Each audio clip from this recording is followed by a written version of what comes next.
Tünn juillet 1600. La place centrale de Munich ne ressemblait pas à elle-même. Les gens ne parlaient pas. Ils regardaient, devant eux une exposition complète d'instruments de torture. Du métal. Taché de sang. Attendant. Ce n'était pas une simple pendaison. C'était quelque chose de plus froid. Calculé. Et ce n'était pas pour un criminel. C'était pour une famille. 5 personnes. Toutes de la même lignée. Les Pappenheimer. Leur crime, sorcellerie. Vol-meurtre.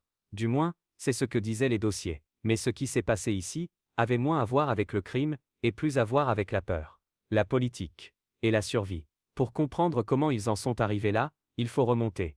1196.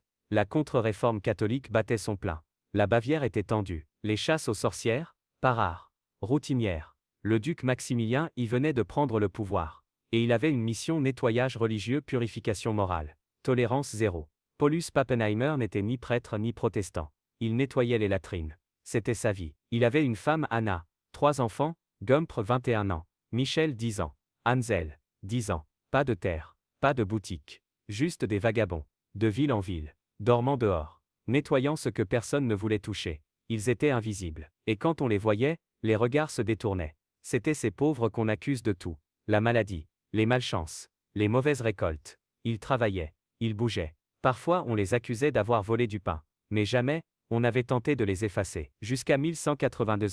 Une accusation plus grave vole d'une église. Et cette fois, les autorités n'ont pas haussé les épaules. Elles ont pris une décision. Elles feraient un exemple. Les Pappenheimer ont été arrêtés, un par un, placés en garde à vue. Et puis, la torture. Ce qui avait commencé comme une affaire de chandelier manquant, s'est transformé en folie. Sous la pression, Paulus a avoué. Mais aussi meurtre, profanation, sorcellerie. Mais ce n'est pas tout. La torture a continué. Les semaines sont devenues des mois. Et les confessions, incompréhensibles. Encore plus de crimes. Encore plus d'histoires. Du sang.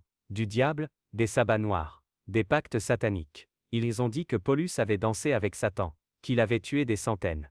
Anna a admis avoir lancé des sorts. Animaux malades. Récolte pourrie. Pas de chance dans les villages. Puis, les enfants ont été brisés. Forcés d'avouer qu'ils avaient aidé, ils ont dit tout ce qu'il fallait pour que la douleur s'arrête. Le procès, c'était une performance. Et tout le monde en connaissait la fin. Au tribunal, les confessions étaient des faits. Pas d'avocat. Aucune défense. Aucun doute. Des témoins ont été appelés. Des villageois se sont levés, et ont énuméré les crimes passés. Moutons perdus. Nourriture manquante.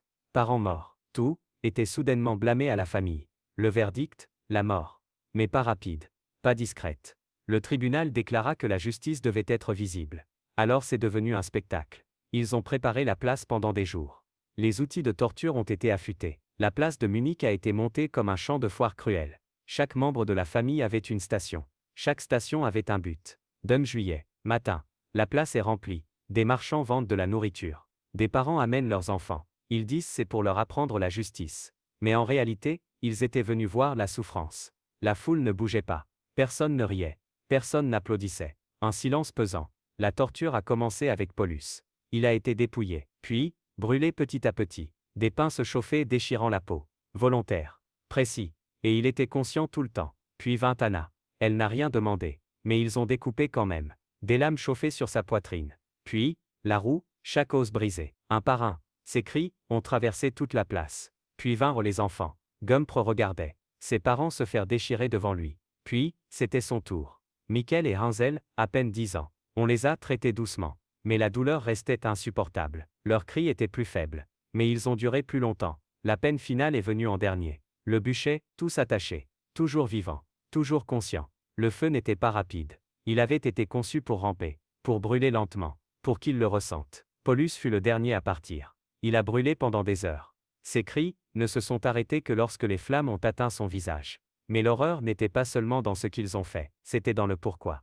Ce n'était pas la justice. C'était du théâtre. Un acte de contrôle, un message. Les Pappenheimer n'étaient jamais censés survivre. Ils avaient été choisis. Choisis comme symbole. Et la torture, elle suivait un plan. Avec des étapes.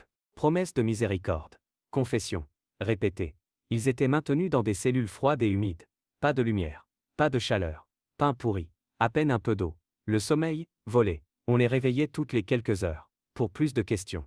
Au début, on leur montrait seulement les outils. On expliquait comment chacun fonctionnait. Et souvent, c'était suffisant pour les faire parler. Sinon, la douleur suivait. Lente, méthodique. Toujours calculée. Des siècles plus tard, Des documents anciens furent retrouvés. Archives, lettres, journaux de voyage. Et ils ont prouvé une chose simple, les Pappenheimer n'étaient même pas dans les villes où les crimes s'étaient produits. Ils n'auraient jamais pu les commettre. Pas à pied, pas dans les temps, même pas proche, même pas proche. Mais personne ne s'en souciait, parce que la culpabilité n'a jamais été le point. La punition. Oui, plus tard certains témoins ont avoué. Ils avaient été achetés, ou menacés, forcés de mentir, sur des choses qu'ils n'avaient jamais vues. Pourquoi? Parce que ce n'était jamais une question de justice. Duc Maximilien T. avait besoin d'une démonstration. L'Église regardait. La contre-réforme exigeait la fidélité. Et quelle meilleure preuve que celle-ci brûlait une famille entière. Les Pappenheimer, parfaits pour le rôle. Pauvres, sans racines, méprisés. Personne ne les défendrait. Même leurs quelques possessions ont été saisies.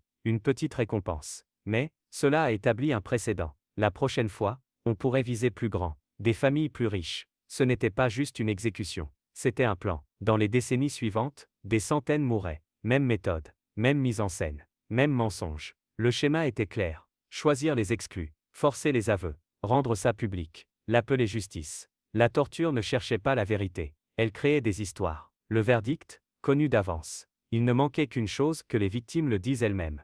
Alors on les brisait, pièce par pièce, jusqu'à ce que le script soit complet. Les années ont passé. Les chasses aux sorcières ont disparu. Mais les historiens ont commencé à creuser. Et l'affaire Pappenheimer a ressurgi. Trop brutale, trop organisée, trop fausse pour être ignorée. Leurs confessions, sans valeur. Leurs crimes, probablement jamais arrivés. Ils sont morts par peur. Pour la politique. Pour le spectacle. La place de Munich existe toujours. Des magasins se tiennent là où les flammes brûlaient. Aucune plaque. Aucun souvenir. Juste, le silence. Mais le message reste. Une société motivée par la peur peut tout faire. Torturer. Brûler, et être applaudi en le faisant.